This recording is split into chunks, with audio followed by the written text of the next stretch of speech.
Veja no ICL Notícias, segunda edição. Dessa semana não passa. Papuda, lhe espera. Boa estadia lá, valeu? Primeira turma do STF conclui até sexta o julgamento de Jair Bolsonaro e outros 7 réus da trama golpista. Lembrou que é extremista. Esse cara tá sendo um leão em favor da anistia. Tarcísio de Freitas radicaliza em discurso, pede anistia e ataca Xandão em ato na Avenida Paulista. Ninguém aguenta mais a tirania de um ministro como Moraes. BRICS contra a chantagem de Trump. Presidente Lula critica Estados Unidos e diz que grupo pode mitigar efeitos do tarifaço. O ICL Notícias, segunda edição, está no ar.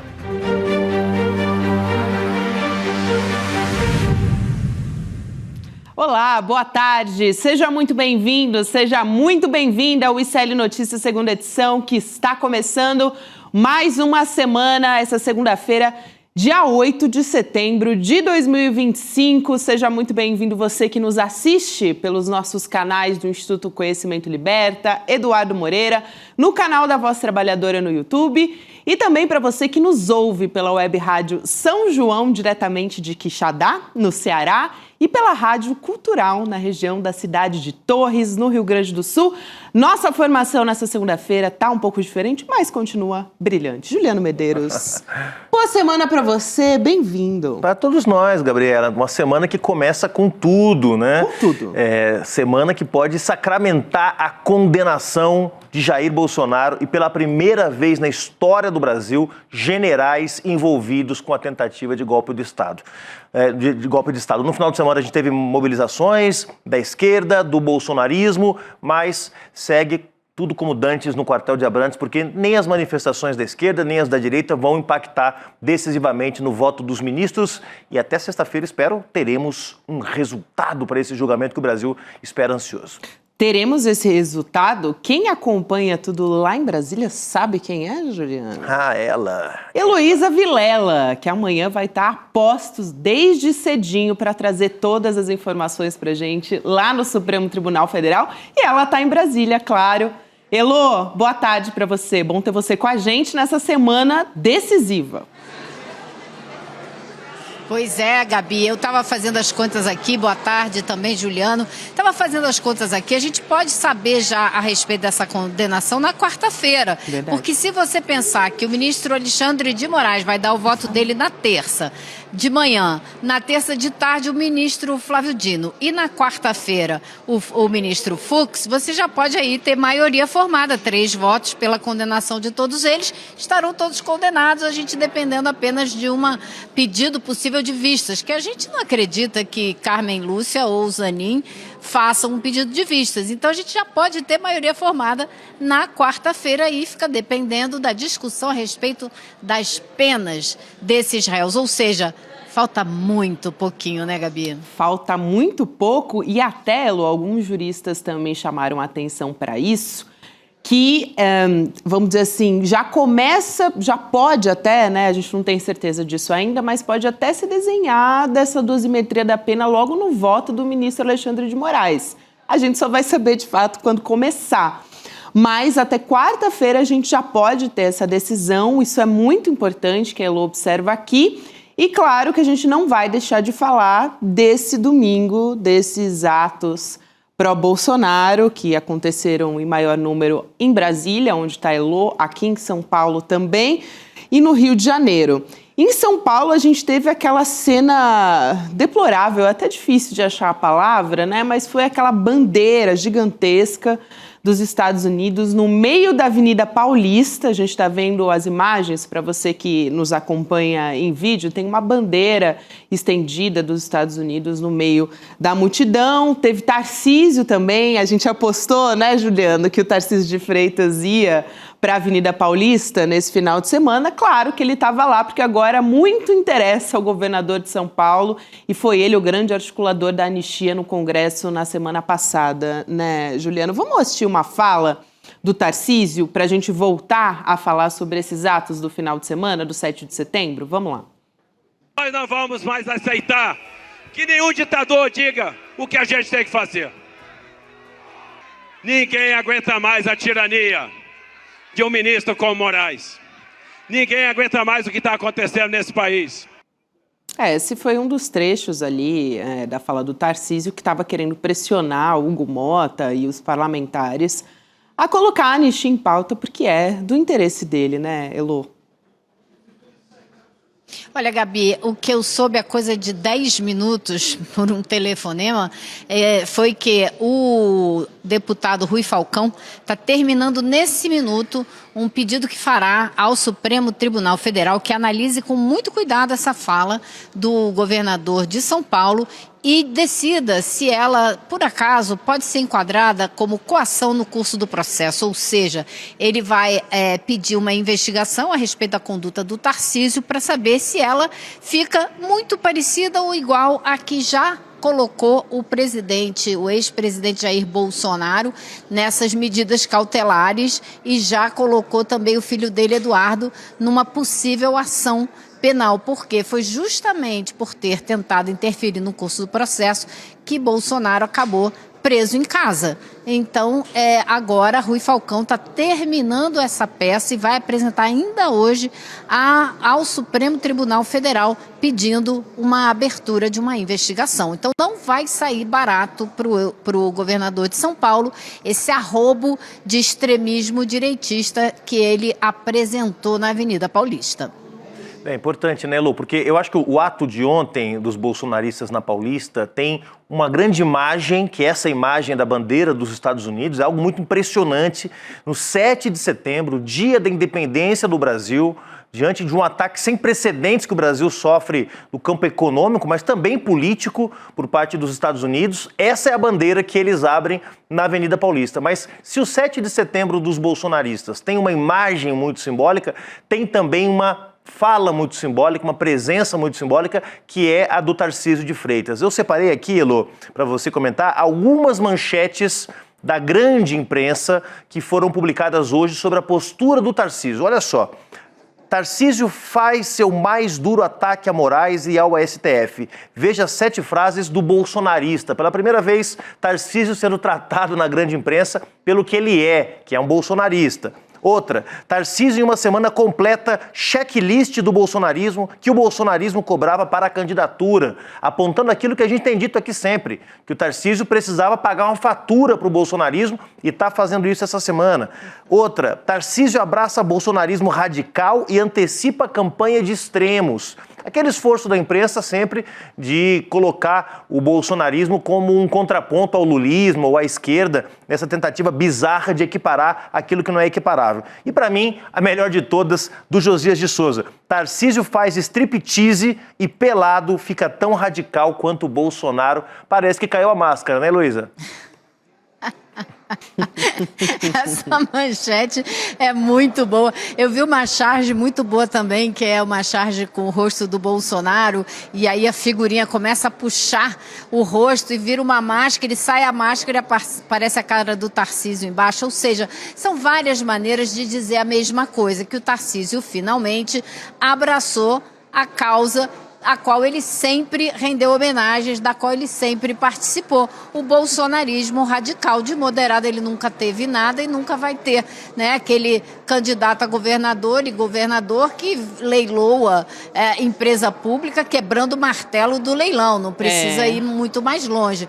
Mas eu acho, né? Então eu acho que o Tarcísio realmente abraçou um tamanho reduzido de eleitorado. Ele terá esse eleitorado radical e nada mais, porque a grande maioria da população brasileira não quer anistia e você está vendo pelas manchetes que você mostrou, Juliano, que a grande imprensa toda está querendo se afastar do Bolsonaro também. Ninguém quer ficar de mão dada com o futuro presidiário. Então o Tarcísio está correndo sério risco de ficar também isolado com esse grupo que hoje a gente não sabe que tamanho tem. Pode ter numa eleição 25%, 20%, 30%, a gente não sabe, mas não é majoritário mais na sociedade brasileira. Muito bom, Elô, esse tiro pode sair pela culatra. A gente tem falado muito aqui dessas pesquisas que são feitas a respeito da anistia, ouvindo a sociedade, ouvindo as pessoas, que não é do interesse da população pautar uma anistia. Em torno de 60% rejeita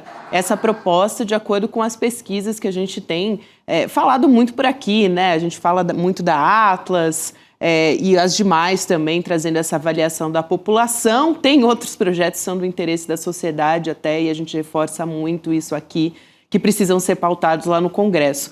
Agora, falando sobre o Tarcísio, Elô, teve gente endossando, claro, a fala dele ali, ficou muito contente, inclusive, com essa fala do Tarcísio. O Silas Malafaia, por exemplo, que é quase que um porta-voz da família Bolsonaro e que a gente tem observado também nessa investigação que já indiciou o Jair Bolsonaro, o Eduardo também, que ele funciona como um guru, faz ali, dá vários conselhos ao Jair Bolsonaro, principalmente, até fala mal dos filhos quando precisa.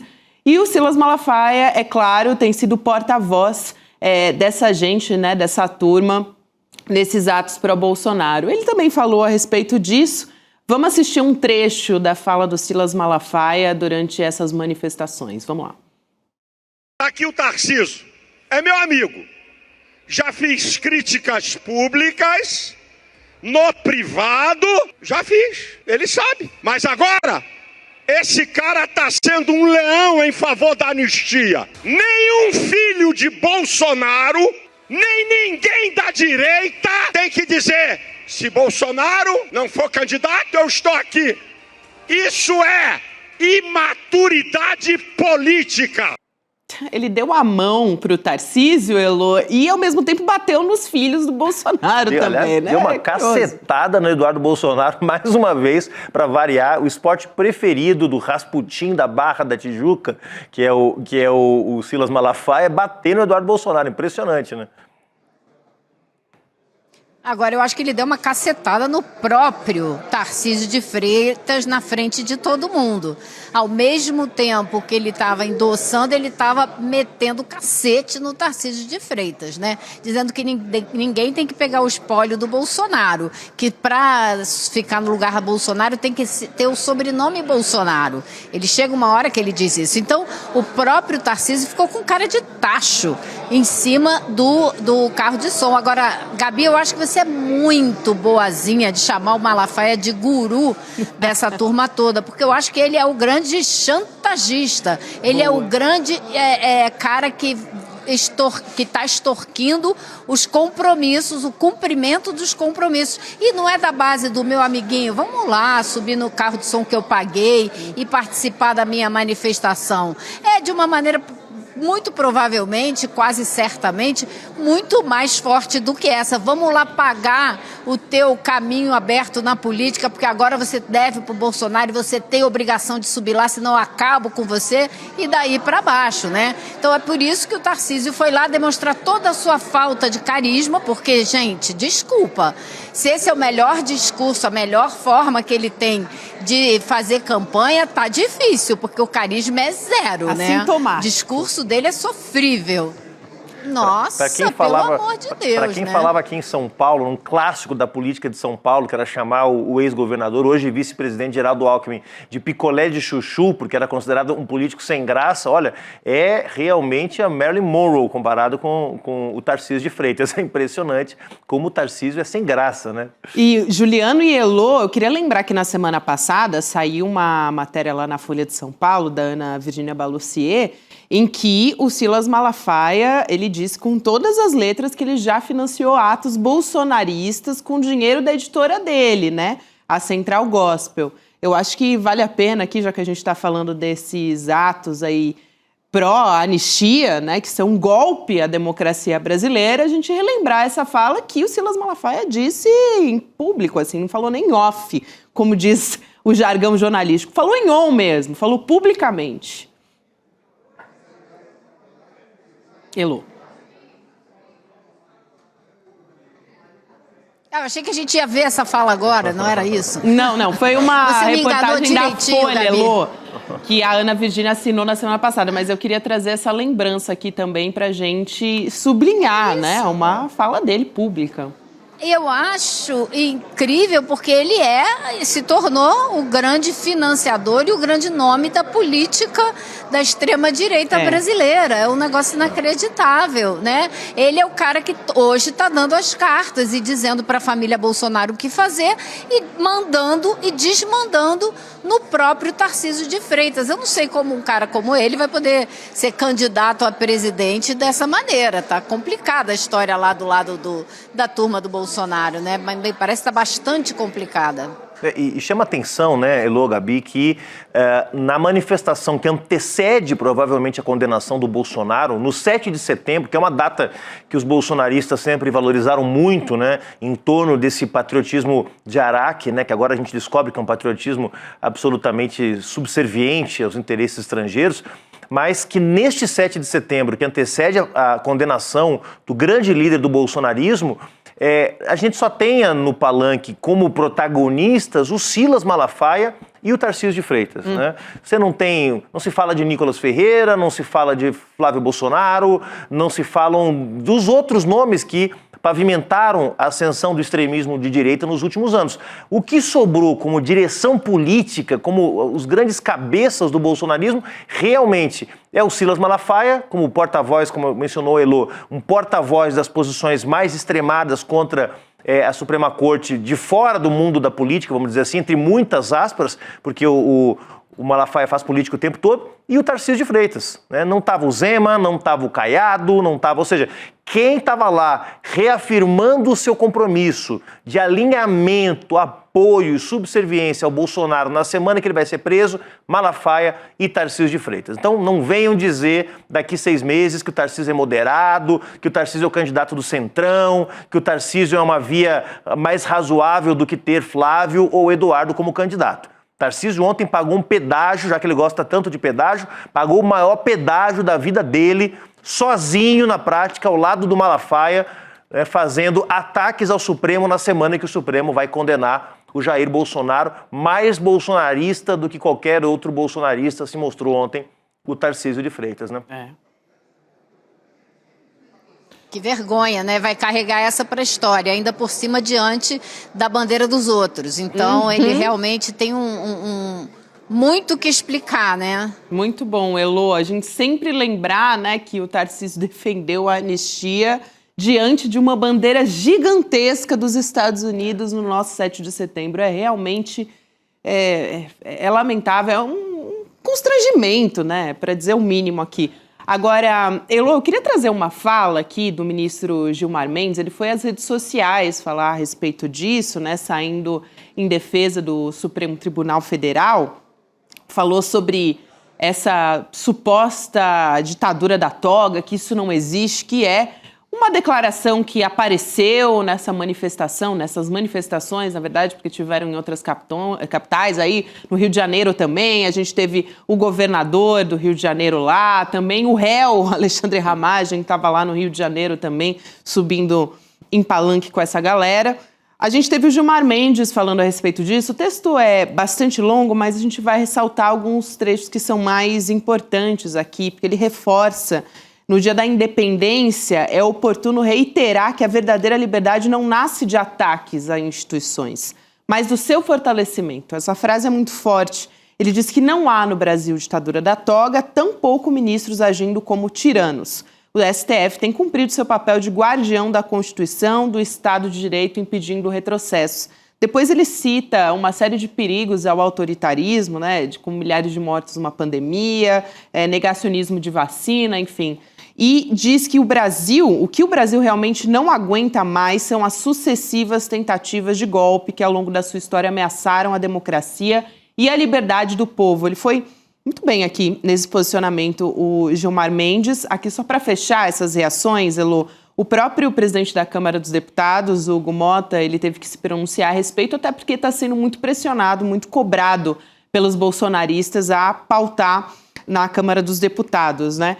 Ele, nas redes sociais, publicou, a gente está vendo aqui na tela, um texto dizendo: a melhor forma de se defender o Brasil é trabalhando por ele de forma independente e equilibrada. Um pouco aquele posicionamento à la Hugo Motta, né, Hugo Juliano? Motta, né? Um gerador de lero-lero, né, Elô? Agora a Elô vai confirmar. Assim, eu acho que a manifestação mais contundente que eu já vi o Gilmar Mendes tendo contra um grupo político desde sempre, porque ele faz um verdadeiro inventário dos crimes do bolsonarismo no Brasil, né, que vai da negligência na pandemia a o questionamento às urnas eletrônicas, chega até o golpe de Estado, né? Então, assim, olha, o Gilmar Mendes, todo mundo sabe, é um ministro muito ativo, né? Não é exatamente um ministro discreto, né? Tem opiniões, sempre teve opiniões fortes, né?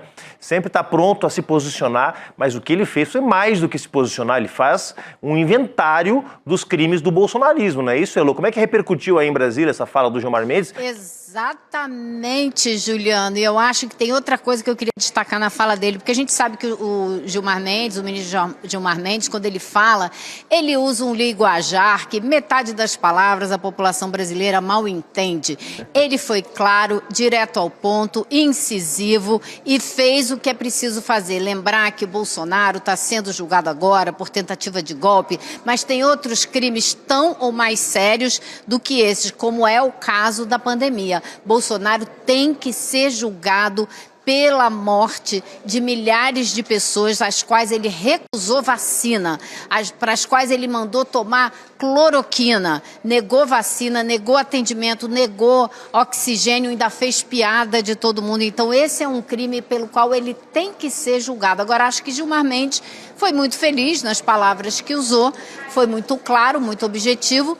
Agora, eu acho, Juliano, como você disse, ele é um ministro ativo. Foi a sua maneira de expressar a maneira como o ministro Mendes se movimenta na sociedade brasileira. Que eu, na minha maneira pessoal de ver, acho que nenhum ministro devia fazer. Acho que todos os ministros deviam ser bem discretos, distantes dos outros poderes, trabalhando ali na Suprema Corte. Eu gostaria mais de ver ministros do Supremo agindo dessa maneira. Não é assim que a banda toca aqui no Brasil, mas olhando assim, analisando apenas o discurso, acho que ele não poderia ter sido mais feliz e mais preciso. Excelente. Eu também queria trazer uma observação aqui, porque eu achei interessante a maneira como alguns resolveram sair dessa história da bandeira dos Estados Unidos, ou pelo menos tentar, né? Porque alguns deles conseguem ainda ter o discernimento de quão ruim pode ser futuramente, politicamente, para eles ter essa bandeira gigante dos Estados Unidos em um 7 de setembro, né? Então, Silas Malafaia organizou esse ato, organizador de outros atos também pró-Bolsonaro. Ele disse que ficou indignado quando ele viu a bandeira dos Estados Unidos, quando abriu a bandeira ali em plena Avenida Paulista, disse que é totalmente contra e que os bolsonaristas que fizeram isso não pensam. Aí depois, além de dizer, eles não pensam, ele foi para mais do que isso. Ele falou, não, na verdade essa é uma armação da esquerda para gerar uma foto para a imprensa. Então, vou trazer aqui a fala completa do Silas Malafaia, porque ele deu uma entrevista para a Folha de São Paulo a respeito disso, a gente coloca aqui na tela. Ele diz o seguinte: posso te falar uma verdade? É difícil, né, ler essa fala sem querer imitar o Silas Malafaia, mas eu vou fazer o meu melhor aqui. E ele diz, eu posso te falar uma verdade? A minha ficha está caindo. Quem é que vai me dizer que não foi a turma da esquerda que estava ali e estendeu a bandeira dos Estados Unidos? Que não foi a própria esquerda que plantou isso para tentar desmoralizar o nosso evento, que era patriota de 7 de setembro. Foi muita coincidência esse negócio. Só que logo depois, o Eduardo Bolsonaro, ele vai e faz o oposto, né? Então, já, assim, o Silas Malafaia, que gosta muito de criticar o Eduardo Bolsonaro, já deve ter mandado um áudio para o Jair logo na sequência, assim, feliz da vida com essa publicação. O Eduardo, ele publicou um textão, mas eu vou trazer aqui só uns highlights para vocês, que é tanta besteira que foi escrita que fica difícil de selecionar.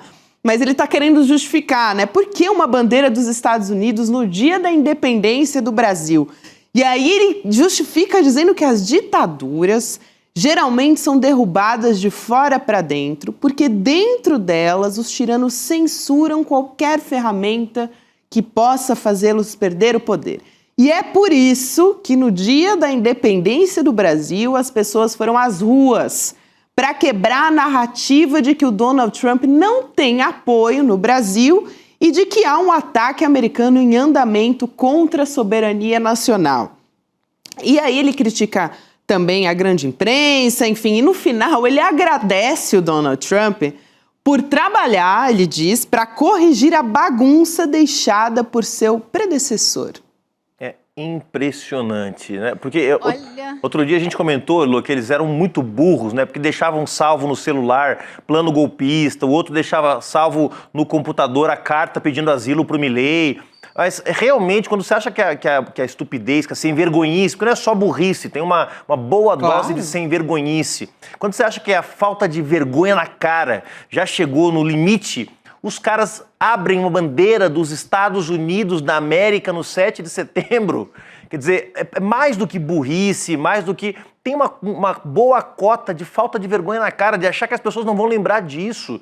Isso aqui foi a grande imagem do 7 de setembro. Né? Um bando de lambe-botas do imperialismo abrindo a bandeira dos Estados Unidos na Avenida Paulista no dia da independência durante um ataque sem precedentes de uma potência estrangeira. Essa imagem vai ser usada daqui até a eleição e depois da eleição e nos livros de história para contar uma etapa da nossa história, da história dessa etapa de luta política que se vive no Brasil entre a democracia e o autoritarismo, entre quem quer a paz e quem quer confusão, entre quem quer direitos e quem quer vender o país. Essa imagem ela é ilustrativa de o que representa o bolsonarismo nesse momento que a gente está vivendo, mas também representa, né, Elô, uma falta de senso, né, uma falta de cálculo para perceber que, como disse o Malafaia, que é um sujeito que sabe fazer conta, essa fatura vai ser usada daqui até a eleição contra eles, né?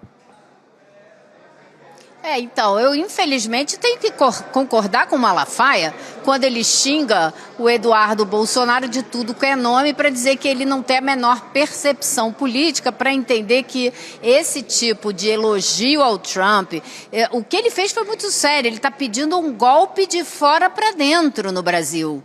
É isso que ele está dizendo. Ele está pedindo um golpe dos Estados Unidos sobre o Brasil para mudar o nosso sistema político. Só isso, mais nada. Imaginem vocês. Então eu tenho que concordar com o Malafaia quando ele xinga o Eduardo de tudo quanto é nome, porque ele politicamente não entendeu nada. Ele não viu o quanto que os erros que eles estão cometendo estão só ajudando o presidente Lula a subir ainda mais nas pesquisas. E mais, essa imagem vai ficar e vai ser muito explorada. Eu ouvi agora há pouco também, falei com uma pessoa que me disse o seguinte: nós estamos tentando saber de onde vem essa bandeira, porque a gente desconfia, claro que é alguém da esquerda, né? A gente desconfia que essa é uma bandeira do National Football League, que teve aqui no Brasil, né? NFL.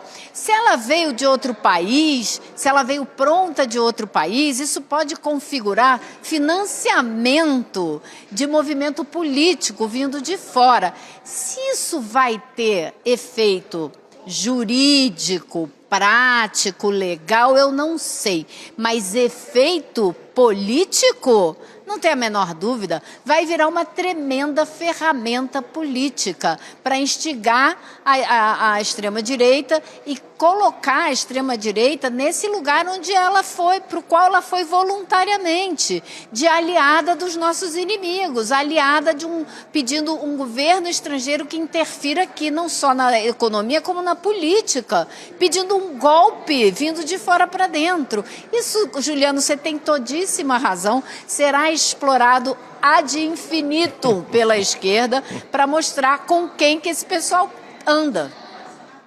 E é muito pouco improvável, né, Elô, Gabi, que houvessem duas bandeiras no mesmo final de semana, porque para quem não acompanhou o que a Elô está mencionando, é um jogo de futebol americano que aconteceu no estádio do Corinthians, sexta-feira, e na abertura do jogo, no início do jogo, se abriu uma bandeira dos Estados Unidos, porque é a Liga de Futebol dos Estados Unidos que fez um jogo aqui para vender o produto fora do país, tinha uma bandeira do Brasil, tinha uma bandeira dos Estados Unidos, na abertura do jogo. É uma bandeira muito parecida, do mesmo tamanho. E, de repente, no domingo aparece uma... Será possível que no mesmo final de semana houvessem 2 mega bandeiras dos Estados Unidos na mesma cidade? Porque é muito possível essa hipótese de que essa bandeira tenha sido desviada do jogo que aconteceu na sexta-feira e no sábado para um protesto político. E aí, aí vão ter que explicar quem pagou pela bandeira, de onde veio o tecido, quem que pintou, quem que imprimiu. E pode ir longe essa história. Essa é a ideia, Juliana, essa é a ideia. Essa é a ideia. Vai render, com certeza. E eu me lembrei imediatamente daquela cena que a gente gravou aqui na Câmara, aqui não que eu estou no Senado, né? Lá na Câmara dos Deputados, quando aquela turba tomou a Câmara, a mesa da Câmara, e fez uma reunião, queria fazer uma reunião numa comissão. E aí, eles começaram a reunião, vocês se lembram dessa cena, né? Alguém abriu a bandeira dos Estados Unidos atrás e o Sóstenes Cavalcante saiu correndo, abaixa isso aí, porque vai pegar mal. É isso, eles não entenderam até hoje, né? Porque eu não sei, é porque acho que eles realmente estão contando. Eles batem continência para a bandeira americana, né? O ídolo deles sempre bateu continência para a bandeira americana. Por que de uma hora para outra eles vão achar que está errado, né? Então eles continuam na mesma toada. Vamos ver, né? Vão continuar batendo continência para a bandeira americana, enquanto Donald Trump provavelmente vai querer trazer novas sanções contra o Brasil quando sair o resultado do julgamento lá no Supremo Tribunal Federal. Falando nisso, Elô, bom trabalho para você amanhã, que eu sei que você vai estar desde cedo e todos nós também, com a nossa equipe pronta para acompanhar a retomada do julgamento amanhã. Tem os votos, hein? Começando pelo ministro Alexandre de Moraes. Então, bom trabalho por aí, minha querida. Valeu. Ô, Gabi, vai lá. Só uma coisa curiosa. Eu listei aqui as provas contra o Bolsonaro. Você sabe quantas eu tive na minha lista? Eu cheguei aqui, ó, no meu compilado, o número cabalístico, 13. Olha só, né? 13, que é o número do PT. Muito engraçado. Então muito vamos bom, ver o que vai dar amanhã lá. Excelente. A gente vai te acompanhar por aqui, Elô. Bom trabalho. Até amanhã. Elô. Faço votos de bons votos amanhã, Elô. Até amanhã, isso. pessoal. É isso. Falando em bons votos, vamos chamar Rodrigo Viana aqui para Esse é bom de voto. Esse é bom de voto. Nós aqui nessa mesa. Eu acho que se procurar bem, chega a 50 crimes. Também acho, que é um número aí que eu simpatizo. Agora, é. olha, falando em bandeiras, ontem, Rodrigo, não sei se você percebeu, haviam outras bandeiras. Tinha bandeira dos Estados Unidos, tinha bandeira de Israel, claro, obviamente, porque esse povo adora um governo autoritário que massacra e que extermina com um povo indefeso, e bandeira da Argentina, no dia que levou a sova o Milei. Que o Javier Milei tomou uma surra nas urnas. Então, realmente a turma tá ruim de aliado, viu? Benjamin Netanyahu, Trump e Milei. Não tinha uma bandeirinha nem da Itália, onde tem lá Giorgia Meloni, que é uma fascista um pouco mais, come de garfo e faca. Não tinha Itália, não tinha Hungria. O que eles gostam mesmo é de gente ruim, de gente tosca, de gente que realmente representa tudo de atrasado. É Milei, Netanyahu e Trump. As 3 bandeiras ontem presentes no protesto da Paulista. Não, bem apontado. Eu posso dar um pitaco rapidinho, assim, que vocês já falaram do assunto aqui, eu estava ouvindo boa parte do que vocês vinham comentando. Bom, o Tarcísio, né? Essa fala do Tarcísio e aquela vergonha que o Malafaia faz ele passar, mas eu queria mais ficar com a fala dele mesmo. Passou do ponto, né? Eu estava vendo um noticiário agora em outras emissoras aqui, até emissoras simpáticas à direita, por exemplo, a CNN Brasil, dizendo que a fala do Tarcísio acendeu o sinal vermelho no Centrão, porque é um atrito muito forte com o Supremo. E aí a resposta do Gilmar Mendes deixa isso muito claro. O Gilmar Mendes fez uma lista dos absurdos cometidos já pelo Jair Bolsonaro para se contrapor ao Tarcísio. Eu fico pensando assim, tudo bem, o Tarcísio queria pagar um pedágio, mas eu acho que ele errou no tom, Juliano. Pensando do ponto de vista dele, até na estratégia dele, ele é obrigado, né, Gabi, se ele quisesse ser candidato, a mostrar fidelidade ao bolsonarismo. Mas ele tinha maneiras, me parece, de fazer isso sem ter agredido tão frontalmente o STF. Aí alguém vai dizer, não, mas ele fez agora, porque daí até o ano que vem dá tempo dele limpar de novo a imagem.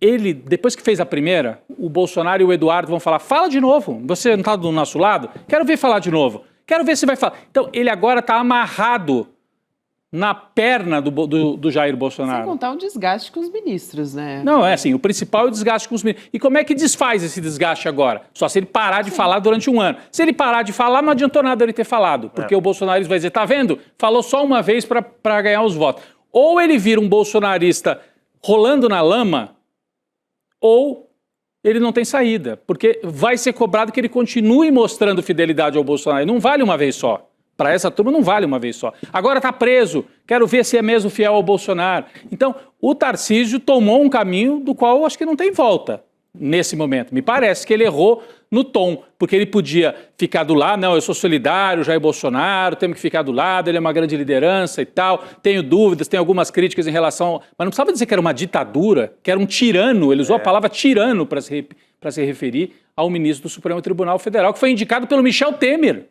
o Alexandre de Moraes. Então, errou no tom e criou, acho que, um problema para ele mesmo. A esperteza política, tinha que mostrar que tinha fidelidade, mas me parece que ele errou. É isso aí, Rodrigo, eu concordo e acho que também a memória das pessoas, se não tiver curta, vão lembrar que ele não foi a última manifestação para o Bolsonaro também. Então foi bem conveniente para ele justamente agora, né, querer armar uma anistia no Congresso e também atacar frontalmente o Supremo Tribunal Federal.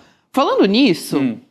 Dia 14 de setembro, a gente vai lançar um documentário novo aqui sobre esse tema, sobre isso que nós estamos falando. Sobre isso que a gente está conversando aqui. Então, a equipe do ICL está trabalhando num documentário exclusivo, O Fim de Bolsonaro, como a democracia brasileira venceu o golpe. Então, a gente vai trazer um verdadeiro dossiê dessa história, cobrindo o julgamento, enfim, as provas, depoimentos, né, os documentos, todas as etapas que levaram não só o Jair Bolsonaro, mas o núcleo crucial, né, a cúpula militar ao banco dos réus. Você vai acompanhar o trailer a partir de agora? Vamos assistir um trechinho? Vamos nessa. Não há a menor dúvida, daria golpe no mesmo dia. Através do voto, você não vai mudar nada nesse país. O que ele fez na vida e na carreira política dele foi atentar contra a democracia brasileira. Organização criminosa liderada por Jair Messias Bolsonaro. Eles fizeram um plano que previa a execução, o assassinato do presidente Lula, o vice-presidente Geraldo Alckmin e do ministro Alexandre de Moraes. Tem documento para provar isso.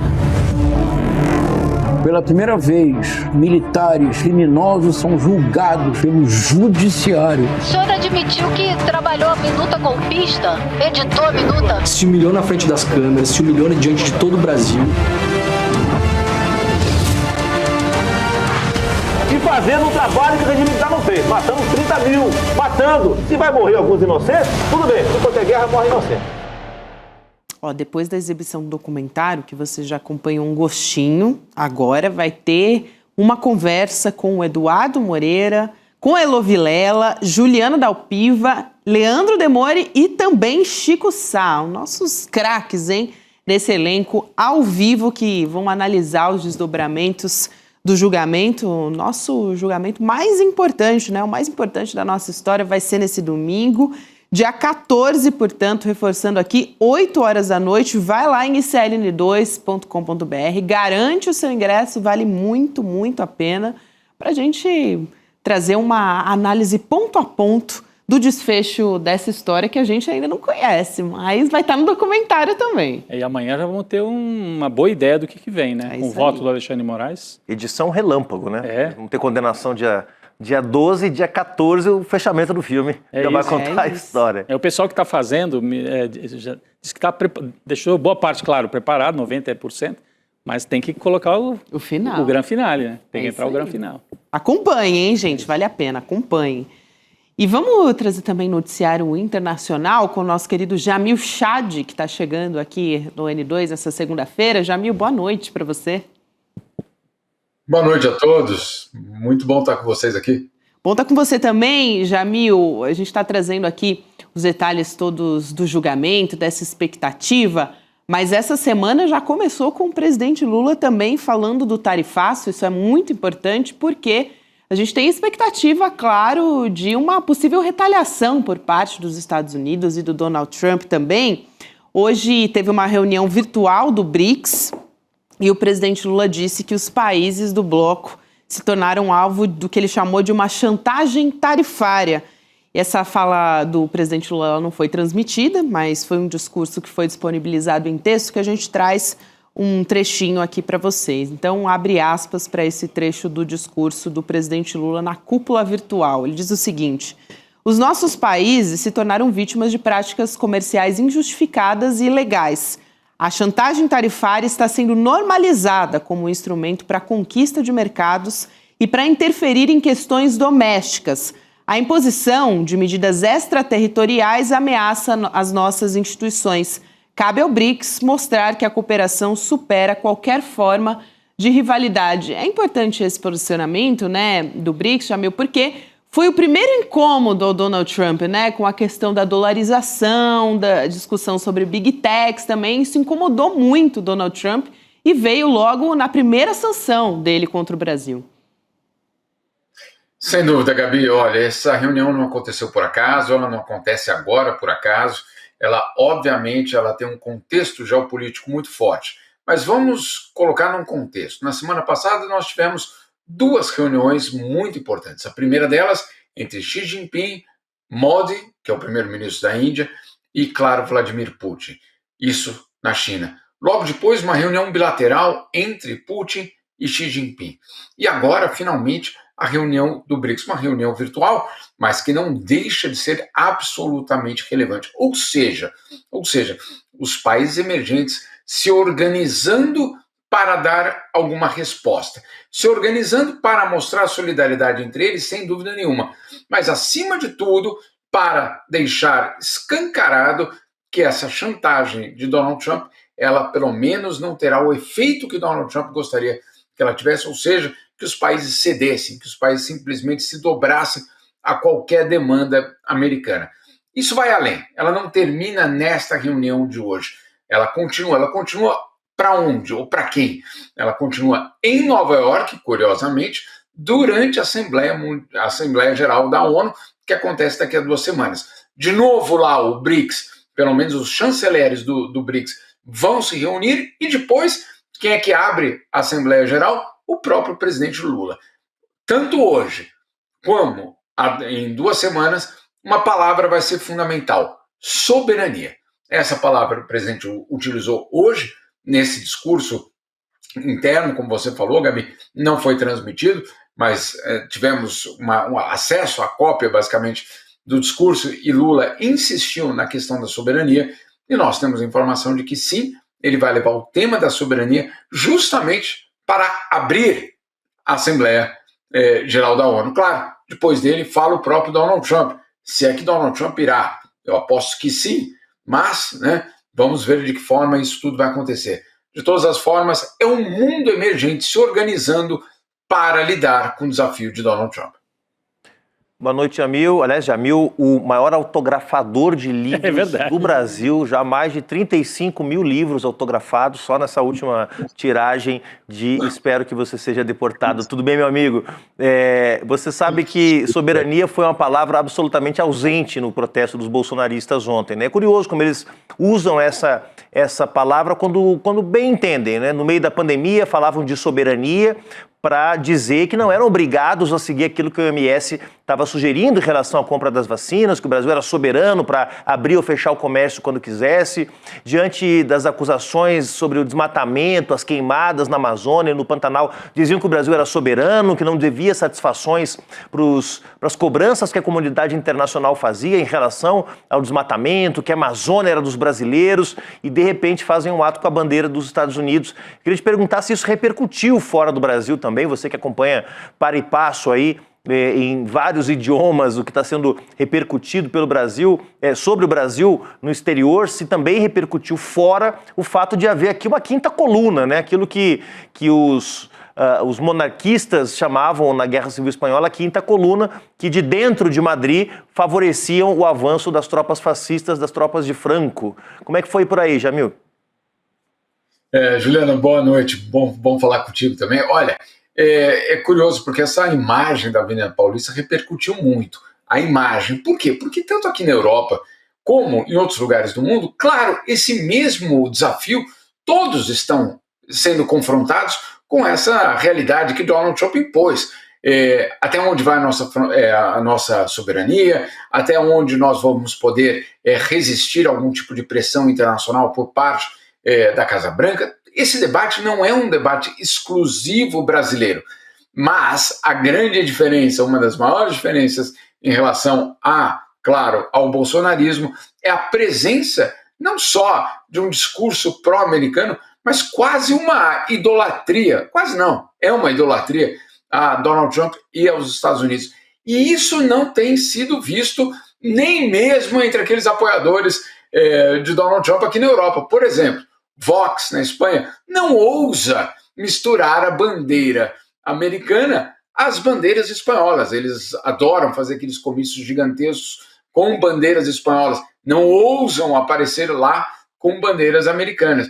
O mesmo na França, o partido da Marine Le Pen não ousa aparecer com bandeiras americanas. Nem mesmo a Giorgia Meloni, na Itália, teria, vamos dizer assim, o espaço político para fazer isso. Então, claro, chamou muito atenção justamente essa presença dessa bandeira. Uma bandeira que, claro, você colocou muito bem, Juliana, é manipulada. Né? Na verdade, não é a bandeira que é manipulada, é o conceito de soberania. Ele é resgatado, ele é utilizado quando interessa. Então, eu me lembro muito bem na questão da OMS, quantas e quantas vezes vinham aquelas frases, inclusive ministros que vinham até Genebra para dizer: quem são vocês para dizer o que é que nós vamos fazer? As soluções terão de ser domésticas, blá blá blá. Tinha um certo chanceler brasileiro, Ernesto Araújo, que também defendia soberania a todo custo. É curioso, porque justamente esse mesmo grupo parece não ver uma contradição em trazer justamente a bandeira justamente daquele país conhecido tradicionalmente por ingerências em assuntos domésticos para lidar com a sua própria soberania. É de uma incoerência profunda que, claro, o mundo inteiro percebeu. E, Jamil, é interessante, né, essa reflexão que você traz na sua coluna do UOL, acho muito oportuna também, que para quem não leu ainda, está lá na coluna do Jamil Chad, no portal UOL, fazendo uma reflexão sobre o que está acontecendo, vamos dizer, nesse momento entre Brasil e Estados Unidos e o que acontece com quem trai a pátria nos Estados Unidos. Então, já que a gente está falando de tarifaço aqui, né, e sobre esse ato pró-Bolsonaro também, o Jamil separa, e eu vou ler esse trecho aqui, Jamil, acho que vale a pena antes de você comentar, sobre o Código Penal dos Estados Unidos, mencionando até pena de morte, é bastante duro, olha só, abre aspas, quem, devendo lealdade aos Estados Unidos, declarar guerra contra eles ou aderir aos seus inimigos, dando-lhes ajuda e conforto, dentro dos Estados Unidos ou em qualquer outro lugar, é culpado de traição e sofrerá a pena de morte ou prisão e multa e será incapaz de exercer qualquer cargo nos Estados Unidos. Imagina só, né, esse Código Penal dos Estados Unidos, Rodrigo, que a gente traz aqui, se fosse aplicado a alguns parlamentares, né, alguns bolsonaristas que dizem patriotas, exatamente. Não. Principalmente um certo personagem que agora está lá nos Estados Unidos, né? E, inclusive, ele parabenizou nas redes sociais dele essa iniciativa desses bolsonaristas que estenderam a bandeira lá na Avenida Paulista. Ele achou excelente. Ele e o Malafaia não combinaram direito, né? Porque o Malafaia diz, veja como bem... Como sempre, né? Eles veja bem, isso foi talvez algum esquerdista que estendeu aquela bandeira na Paulista. Ele disse isso, você sabe, né, Jamil? O Silas Malafaia. Ou bolsonaristas que não pensam. O bolsonarista que não pensa, mas daí seria toda a avenida. Agora, e vem o Eduardo Bolsonaro e dá os parabéns. Eu fico imaginando se estendessem, passando já para o Jamil, uma bandeira da China, nesse momento, numa manifestação no 4 de julho, que é a data de independência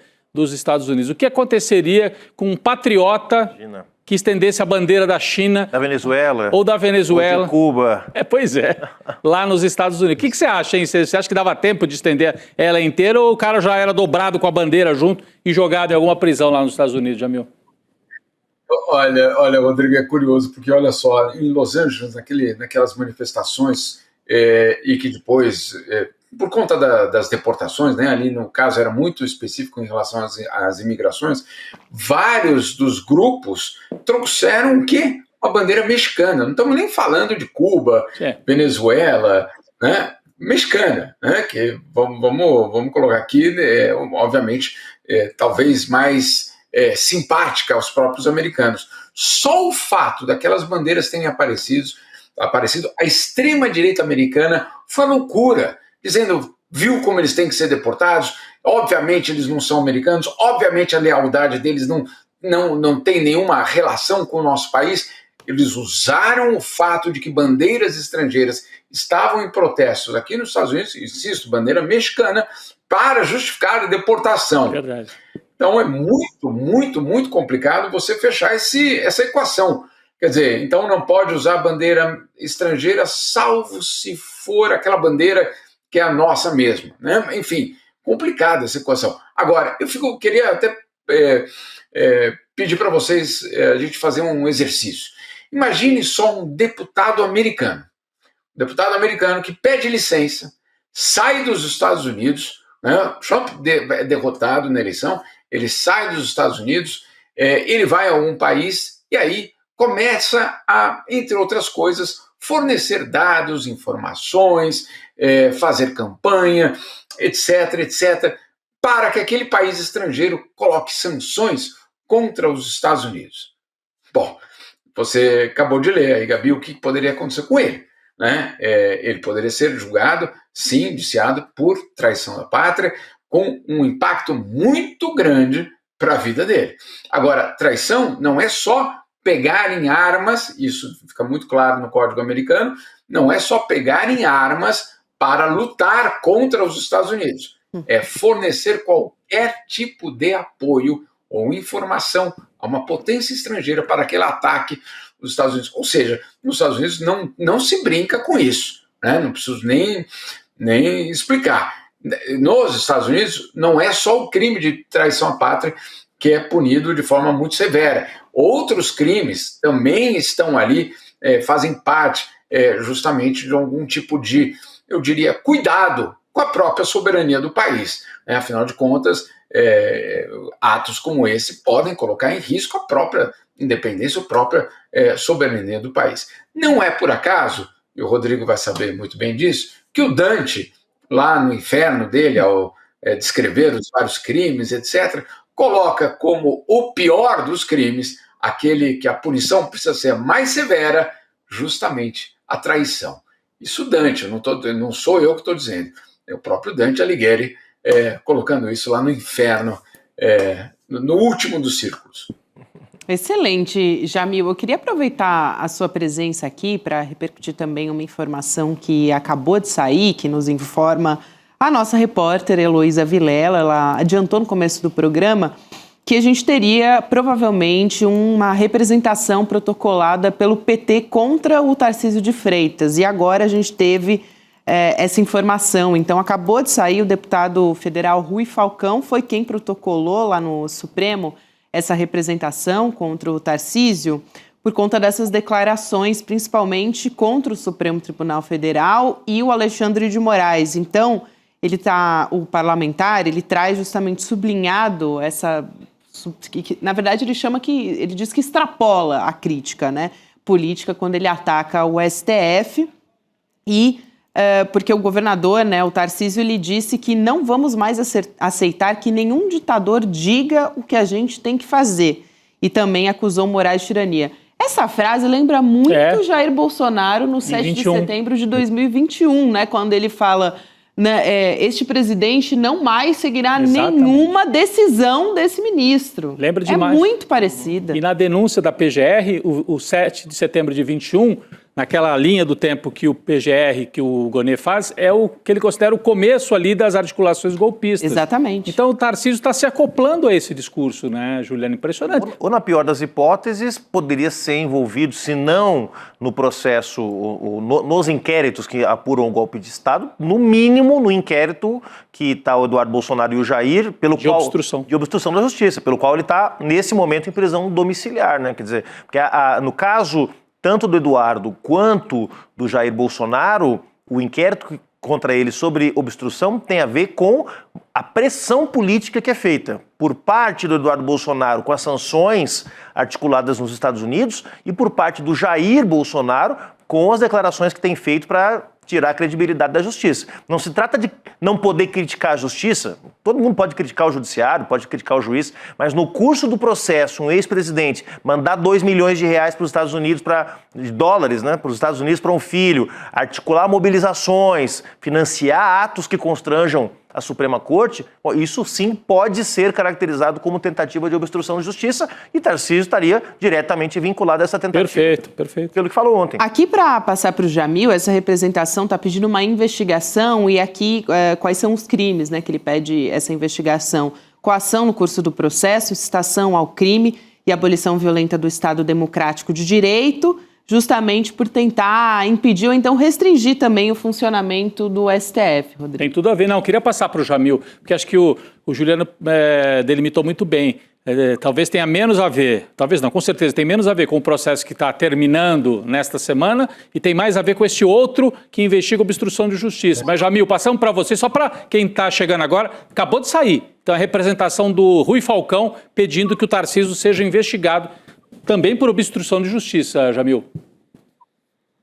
Olha, sinceramente, é muito coerente que o Rui Falcão faça esse pedido, porque se o PGR já colocou esse outro 7 de setembro nesse contexto, por que não essa fala? Na verdade, não é uma fala isolada, ela faz parte, como o Juliano colocou, ela faz parte de uma estrutura, ela não é uma declaração, ela não é uma frase solta num palanque ou nas redes sociais, não é isso. É dentro de um contexto, obviamente, de ataque às instituições. Eu acho que, sinceramente, chegou o momento de a gente colocar um basta a qualquer tipo de ataque à democracia, às instituições, etc. Insisto, e eu acho que o Juliano também colocou isso, criticar as instituições, criticar uma decisão judicial, dizer que não concorda e vai entrar com recurso, etc., é do jogo. Precisa haver esse espaço para qualquer tipo de crítica. Agora, dizer eu não reconheço basicamente aquela instituição, aí já é uma outra coisa, né? O que o Tarcísio disse, o que o Bolsonaro tinha dito naquele outro 7 de setembro, é que ele simplesmente não reconhecia, ou não reconhece, no caso do Tarcísio, este poder da República. É isso que ele diz. Aí é muito mais sério do que você simplesmente dizer, não, mas ele tem o direito de criticar. Tem, sem dúvida nenhuma. O que ele não tem é o direito de dizer eu não cumpro porque eu não reconheço aquele poder como um poder legítimo. Ora, se ele não reconhece aquele poder como um poder legítimo, ele está dizendo que a própria República não tem base. Então é muito, muito sério quando um discurso vai nesse caminho. Agora, eu fico me perguntando aqui, Juliano, que obviamente tem uma experiência política importante, Juliano, é um erro de cálculo ou basicamente uma aposta, dizendo, bom, esse é o caminho que a base mais radical quer ouvir, vou caminhar nesse espaço para ser o herdeiro, vamos dizer assim, político de Jair Bolsonaro. Eu fico me perguntando se isso não foi mais um erro, basicamente, assim como a bandeira, assim como o tarifaço, mais um erro justamente do governo Tarcísio, porque, vamos lembrar, o governo Tarcísio vem acumulando justamente erros bastante grosseiros em relação... Talvez não entendeu, custo acreditar que não entendeu, enfim. Mas eu fico me perguntando, será que isso aí é mais um erro acumulado, ou é simplesmente algo deliberado para dizer eu sou o herdeiro? Sem dúvida, pagando um pedágio, né, Jamil? A gente tem mencionado isso já. E falávamos sobre isso aqui, inclusive, fora do ar. Quer dizer, O Tarcísio recebeu um sinal muito forte do Centrão na semana passada, com o desembarque do União Brasil e do PP, do governo do presidente Lula, e um sinal de que o Centrão vai estar com ele. E ele certamente disse, tá bem, é muito bom ter o apoio de vocês, mas os votos não estão com vocês, os votos estão lá no bolsonarismo. Então vocês me dão licença, que eu vou ter que ser um pouquinho mais bolsonarista nas próximas semanas, mas eu volto, vocês me esperem que eu volto. Certamente está no meio de uma operação o Tarcísio, porque precisa dos votos bolsonaristas para ser competitivo na eleição presidencial. O apoio do Ciro Nogueira, ou do Rueda, ou do Kassab vale menos que uma nota de R$3, portanto precisa do apoio dos bolsonaristas. Essa é a operação que está em curso, aparentemente, com todos os riscos que a gente mencionou aqui que essa operação envolve, né? Posso só citar um ponto? Vocês falaram, é óbvio que numa democracia tem que haver espaço para crítica ao poder, a todos os poderes. E o poder judiciário, como o nome diz, é também um poder, então tem que haver crítica. Tá aí o Sérgio Moro, né, Rodrigo, que condenou um ex-presidente sem provas, é senador da República, nunca pagou pelo seu crime. Nunca teve acampamento em frente à casa dele, enfim. Mas crítica ao judiciário nas suas várias instâncias, isso é normal. E você querer se rebelar contra os poderes, também na história isso já aconteceu muitas vezes, né? Geralmente uma liderança com perfil pacifista, um religioso, ou alguém que tem esse perfil, um artista, olha, vou até fazer greve de fome contra o que está acontecendo. Agora nós estamos falando de um governador que comanda mais de 100 mil homens da Polícia Militar em São Paulo. Então ele tem força, ele tem polícia militar, ele tem poder na mão. Então não é assim, desobediência civil de um grupo de estudantes que resolve praticar desobediência civil. É confronto institucional de um governador do maior estado do Brasil, em população e em dinheiro, e em economia. Então é muito grave, é uma confrontação. Tem esse cálculo político, o Juliano usou essa expressão que eu acho boa, né? Ele dizendo para o Centrão, esperem aí, eu já volto a ser o bolsonarista moderado, eu preciso mostrar que eu também sei ser radical. Agora, ele fez isso uma vez, Juliana, a minha aposta é que o bolsonarismo radical, os filhos, vão ficar falando, faz de novo, prova que você é mesmo, né? Prova que você não está só fazendo um teatro, e aí ele vai ter que ficar fazendo isso até quando? É uma cilada danada, é claro, ele sabe disso, está aconselhado lá pelo Kassab, não é nenhum idiota, mas é um risco. Nós estamos no meio de uma operação que tem um risco grande aí para ele também, Gabi. Exato, Rodrigo. Muito me surpreende, né, quem agora está descobrindo que o Tarcísio não é moderado, né? Quando ele mandou a operação da Polícia Militar lá para o nosso litoral, né, e depois parabenizou a polícia pelas mortes, parece que ainda não era radical o suficiente para algumas pessoas. Né? O sujeito que no meio da campanha eleitoral soltou a maior fake news, aliás, a segunda maior. A primeira foi o Marçal com um laudo falso contra o Guilherme Boulos, mas a segunda maior fake news da eleição foi... No dia da votação. O Tarcísio de Freitas dizendo que tinha interceptado um pedido de voto do PCC no Boulos, algo que nunca foi confirmado, ele passou ileso. Até agora, nenhuma responsabilização por esse gravíssimo crime eleitoral que ele cometeu. Por enquanto, blindado o Tarcísio, mas os dias de blindagem dele parecem que estão chegando ao fim. Jamil, muito obrigada. Bom ter você aqui com a gente, querido. Sempre certeiro nos comentários. Valeu, Jamil. Eu que agradeço, só fico imaginando no futuro, se a coerência for mantida, de repente o governador vai pedir para Alexandre de Moraes ser o seu vice, ou vice-versa. Mas, enfim, boa, dia ainda veremos. Se seguir o curso, né, de um certo personagem aí da história, é isso mesmo, importante essa fala do Jamil, né, ele foi, esticou a corda para depois dizer, você não quer ser meu vice? Isso porque há uma ditadura da toga, né? Imagina se fosse um país democrático, né? Para poder fazer isso, Rodrigo. Agora, gente, vamos ter hoje Chico Pinheiro entrevista, hein? Hoje é segunda-feira, então 7h da noite teremos entrevista com a historiadora, antropóloga, professora, também membro imortal da Academia Brasileira de Letras, a Lília Schwartz. Daqui a pouquinho você acompanha. Ela é uma referência, né? Fala sobre cultura, democracia também no Brasil, então é importantíssimo. Muito importante, né? Ultimamente na defesa da democracia, né? Muito legal. A gente acompanha um trechinho dessa entrevista que você acompanha na íntegra, 7h da noite. Vamos assistir. Penso que Jair Bolsonaro vai continuar fazendo barulho, como seu filho, Eduardo Bolsonaro, que é essa figura inacreditável que está nos Estados Unidos e que alega que precisa receber o seu salário como deputado no exterior, né? Ou seja, ele alega que ele é um embaixador. Essas pessoas, para nós, são pessoas desprezíveis, mas elas continuam a ter muito impacto num certo imaginário popular.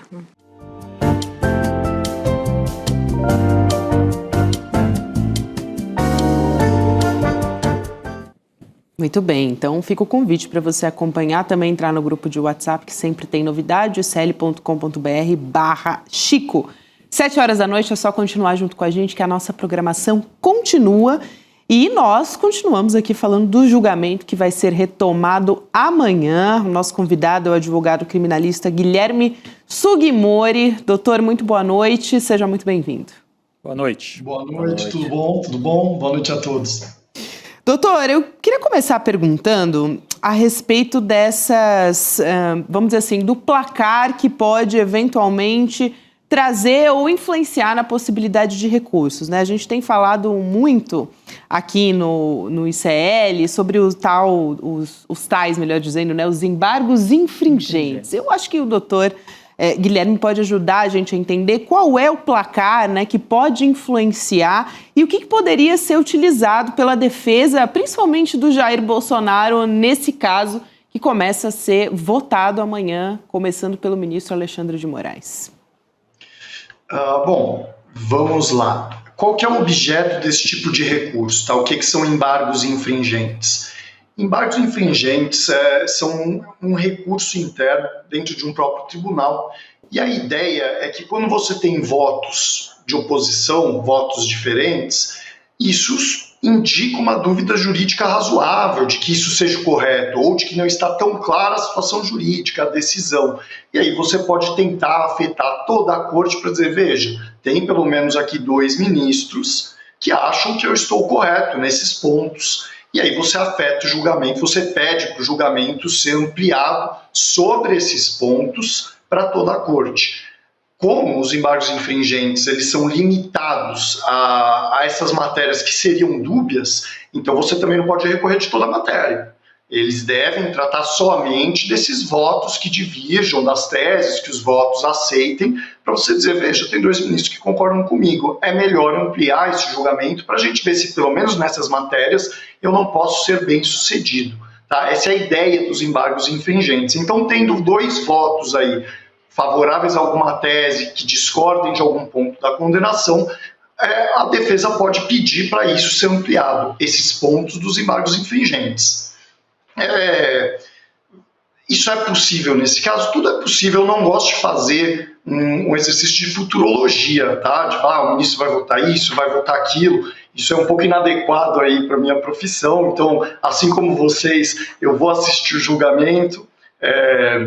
Talvez ele pode se estender ao longo da semana, não sei se eu consigo assistir todos os dias ou se eu vou fazer como na Netflix, vamos aguardar e daí maratona, né? Assistir o julgamento inteiro.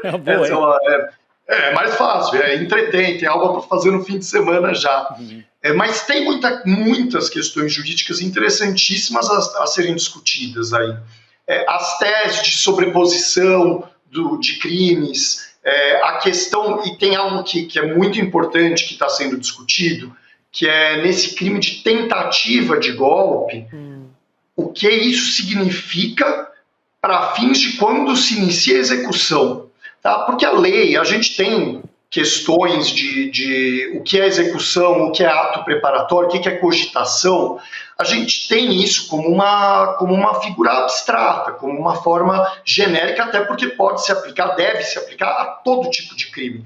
Então é muito comum que a jurisprudência mesmo tenha que se debruçar sobre crimes específicos para dizer, não, aqui não, isso aqui é execução, isso aqui não é preparatório, não é um ato preparatório, isso aqui começou a execução. E a gente está vendo isso ser muito discutido nesse caso, aonde começa a execução de uma tentativa de golpe de Estado. Se só tentar já é dar o golpe, é isso que o Tipo Penal diz. Tentar já é o crime completo. Então, aonde nós definimos o início dessa execução, aonde a pessoa está preparando. Isso não é uma questão simples. Isso tem que ser debatido, A corte vai firmar um precedente histórico, quer dizer, a forma como o Brasil analisa esse crime, e o que tem se desenhado pela acusação é que quando você já começa a tomar medidas para completar esse cenário que permite o golpe, você já está executando.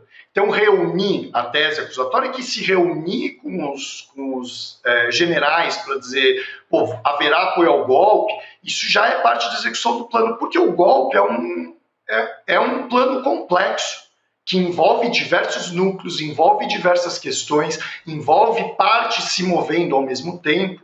Então não dá para você dizer, e aí isso é mais uma opinião minha do que qualquer coisa, não dá para você dizer que o golpe se inicia com um tanque na rua, porque há um monte de ações específicas que possibilitam esse golpe, que fazem parte desse golpe, e a gente tem que analisar isso como um todo.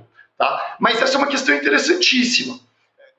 Ele precisaria ter dado a ordem ou enfraquecer a democracia, se reunir com pessoas de outros países para enfraquecer essa democracia, manter as pessoas por meio de ordens, são ações, né?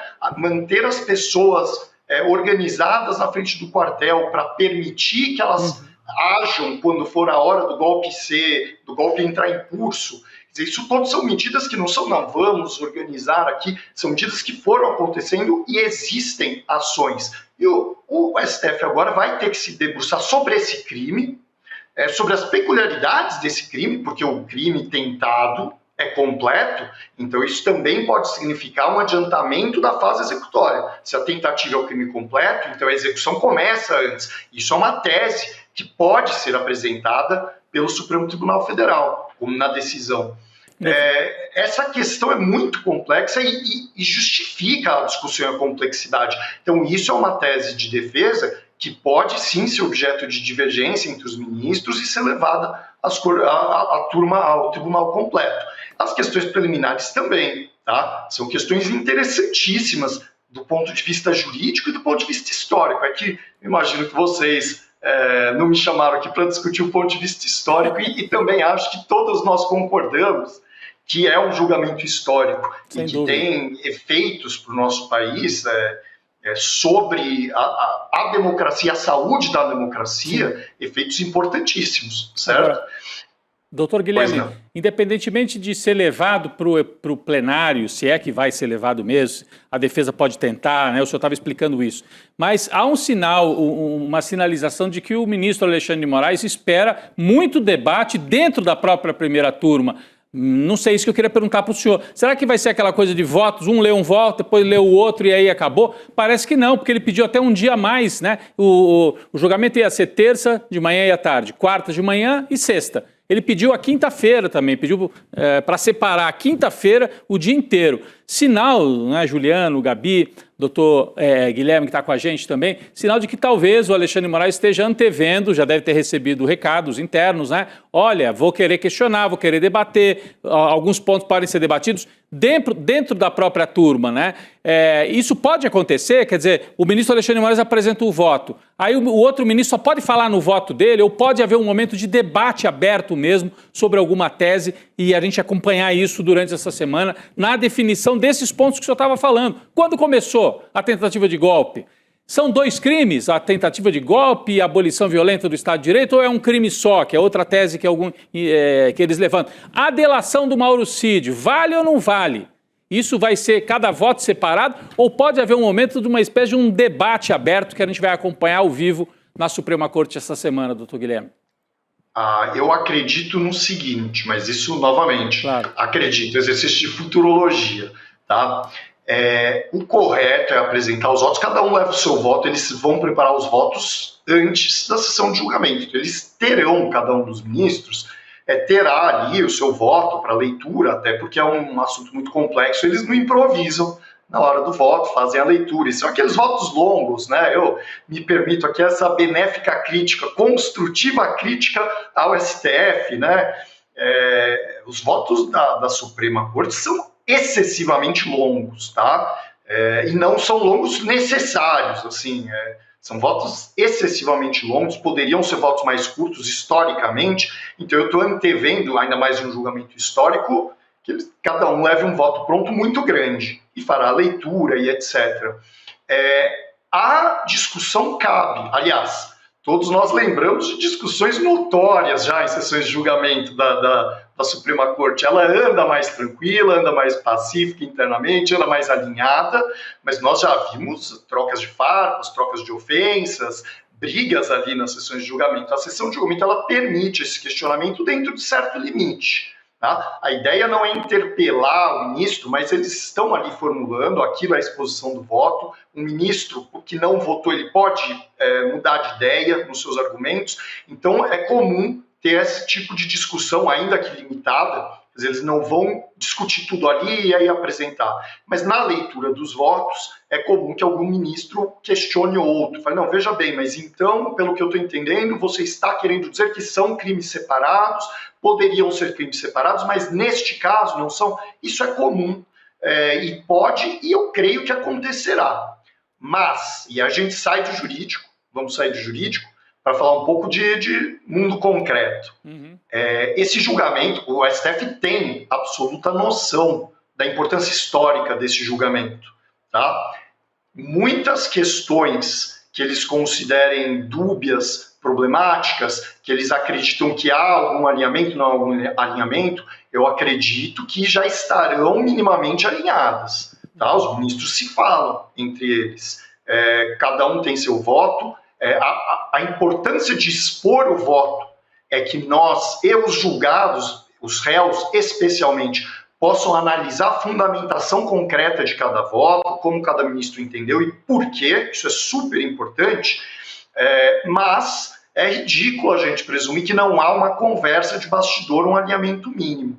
Tá? Então eu acho que para evitar um debate excessivo, muitas das questões já estarão discutidas entre os ministros. Se há uma divergência, é claro, do ministro, ele vai dizer, não, eu vou divergir nesse ponto, vou apresentar, eu entendo isso, eles são independentes e podem e devem agir assim, mas eu acho que o Supremo, isso já é uma análise concreta, eu acho que o Supremo, os ministros tentarão alinhar tudo que for possível de alinhar, sanar essas dúvidas, uma parte dessas discussões, antes de apresentar a leitura dos votos, para evitar que se torne um debate eterno, para justamente evitar que os questionamentos sejam ali feitos para desenvolver essa discussão toda. Ali, o momento dessa leitura é para resolver dúvidas, às vezes esclarecer o entendimento, a gente vê isso muito nos julgamentos, né, da Suprema Corte. Então, isso quer dizer que, quer dizer, um questionamento de outro ministro para entender o efeito jurídico da tese que ele está exposando. Aliás, então, Vossa Excelência está votando nesse sentido, então é para absolver desse crime absorvido pelo outro. Quer dizer, isso a gente deve ver sim, mas agora, Guilherme, no grosso eu acho que haverá um alinhamento antes da exposição dos votos. Tá? Isso é chute. Só para complementar essa informação, Juliana, eu te passo a palavra, porque tem uma reportagem do Estadão falando justamente sobre esse dia que foi colocado a mais ali na quinta-feira. Se eu não me engano, foi a Carolina Brígido, aliás, nossa antiga colega aqui. Um beijo para a Carol. Mas parece, a expectativa, Rodrigo, doutor Guilherme e Juliano, é que o voto do Luiz Fux seria o mais extenso, tem uma expectativa ali de 4 horas. Rapaz. E aí, depois dos votos, teriam esses debates, né? Tem principalmente a história da delação do Mauro Cid, que você citou, Rodrigo, e também a questão da dosimetria de pena também. Vai lá, Juliano. Vai ter que se explicar muito o Fux, porque um voto longo assim é porque ele está tendo que explicar muita coisa para muita gente. Mas o que eu queria perguntar para o doutor Guilherme o que mais perguntam para a gente, Guilherme, que não é do mundo jurídico, mas que está acompanhando de perto essa situação, é justamente se há algum risco, em alguma hipótese, de uma condenação. Bolsonaro é acusado de 5 crimes, né? As penas somadas podem passar de 40 anos, mas se haveria alguma hipótese dele não cumprir a pena, não iniciar o cumprimento da pena por uma condenação que é dada como certa por 10 em cada 10 juristas, não cumprir a pena em regime fechado, ou seja, começar já o cumprimento da pena em regime domiciliar, o que alguns consideram, entre eles nós aqui certamente da bancada, um absurdo depois de tudo que foi feito. Sim. Há alguma fórmula do ponto de vista jurídico, seja a quantidade de anos somados que poderiam ensejar que a defesa vai pedir, não há dúvida, mas que poderia ensejar algum arranjo na Suprema Corte para que ele não iniciasse o cumprimento da pena em regime fechado? Tá, vamos lá, que isso assim é um Mas pouco... vamos lá brevemente, porque o nosso programa termina em 9 minutos. Vamos lá brevemente. A brevidade, infelizmente, não é uma das minhas qualidades, tá? Isso é um defeito, vocês me cortem, me avisem, peçam para resumir, não tem problema nenhum. Mas vamos lá, como é que funciona essa definição de qual é o regime inicial de cumprimento de uma pena? Tá? O Código prevê isso, a lei prevê isso de uma maneira geral. Nos casos gerais, penas abaixo de 4 anos podem ser iniciadas em regime aberto. Entre 4 e 8, semiaberto. Acima de 8, regime fechado. Tá? Isso é uma fórmula que é seguida a grosso modo. Mas para crimes especialmente graves, para crimes violentos, para crimes hediondos, ou por qualquer outra fundamentação concreta específica, o julgador pode falar, olha, neste caso, por causa disso, disso, disso, eu vou fixar diferente do que o Código prevê. Tá? Isso é possível. Nesse caso, a pena é muito alta, não faz nenhum sentido eles estabelecerem uma pena no semiaberto ou no aberto. Então, a pena deverá ser aplicada nessa quantidade que a gente está prevendo no regime fechado mesmo, para começar ela. Mas existe uma possibilidade. A possibilidade que eu antevejo é regime domiciliar por razões de saúde. A gente chama isso de domiciliar humanitário no bar, né? Aqui entre os advogados, entre os juristas, a gente chama isso de domiciliar humanitário. Tá? Dizer, olha, essa pessoa ela vai ficar em casa, vai cumprir a pena presa em casa, porque na cadeia não há condições de cuidar das questões de saúde dela. Isso é possível. A lei, curiosamente, só fala dessa possibilidade em regime aberto. Tá? Que é uma grande bagunça legal de o que é regime aberto no país, porque em tese nem precisaria, né? Se a pessoa está no regime aberto, vai para o domiciliar e tal. Mas, apesar dessa previsão ser restrita, a jurisprudência é pacífica, tranquila, existem centenas, não sei, milhares de julgados abrangindo os outros regimes, dizendo, olha, se é uma questão de saúde, se é uma questão de vida, se é uma questão de dignidade da pessoa humana por saúde, isso pode ser concedido em qualquer regime. Por quê? Porque se a pessoa está lá, precisa de uma atenção de saúde que dentro da prisão ela não pode receber, você não pode dar uma decisão dizendo, vai ficar preso e morra. Morra você, paciência.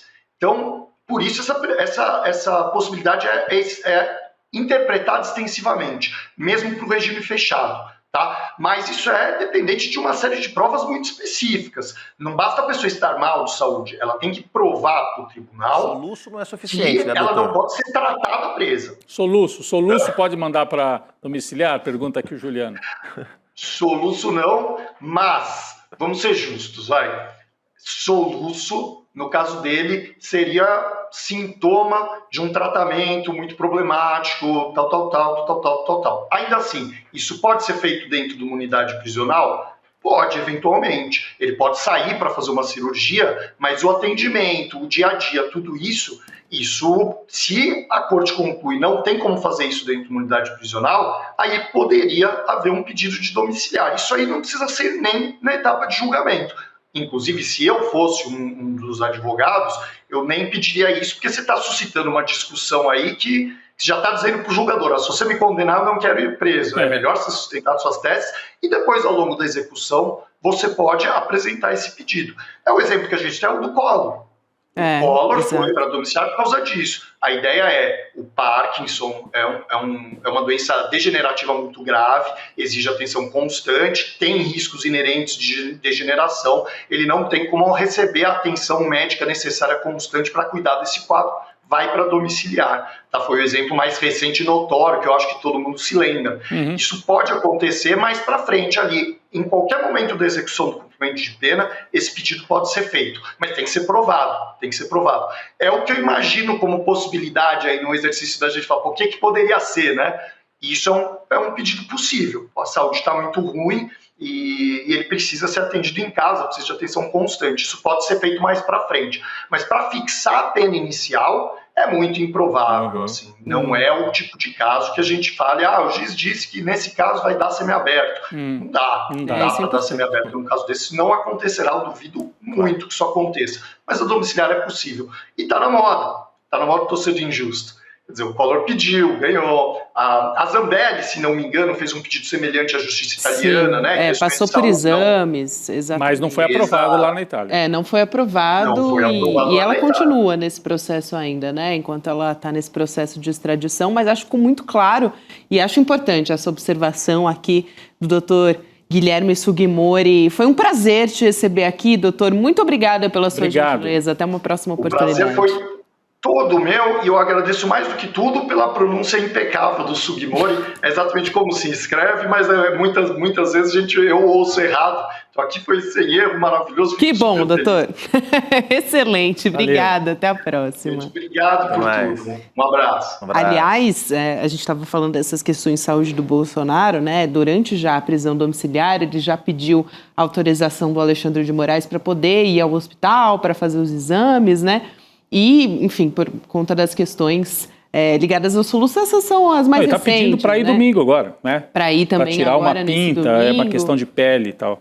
Mas já em outras oportunidades também. Não foi também ao julgamento, porque teve um dia que ele foi pessoalmente, né? Lá no início do julgamento no Núcleo Crucial, ele também foi presencialmente, para além do dia que ele foi realmente para prestar o depoimento. Foi também para assistir, e agora não foi. Acho que isso também já é vamos dizer assim, está se formando o terreno para que depois os advogados dele peçam essa prisão domiciliar, né? Esse direito de ficar em casa. E é compreensível a desconfiança das pessoas, né, com um sistema de justiça que comete erros todos os dias, né, que pega leve com o crime do colarinho branco, pega pesado com a pessoa que, né, às vezes rouba uma caixa de leite, um pacote de macarrão para não morrer de fome, mantém presa uma mãe, um pai que cometeu um pequeno delito e concede benefícios intermináveis para os poderosos. Então, é normal. Isso é uma pesquisa hoje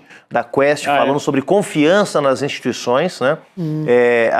O judiciário não está entre as instituições mais confiáveis, né? Então, realmente há uma desconfiança. As pessoas estão querendo saber se há o risco de, um ex-presidente da República, são generais, né? Gente poderosa, será que não vão amaciar? Só acredito vendo, muita gente fala. Então, essa semana veremos se o judiciário vai de fato agir corretamente, e já vimos erros, inclusive, recentemente na Operação Lava Jato, vários cometidos aí, né?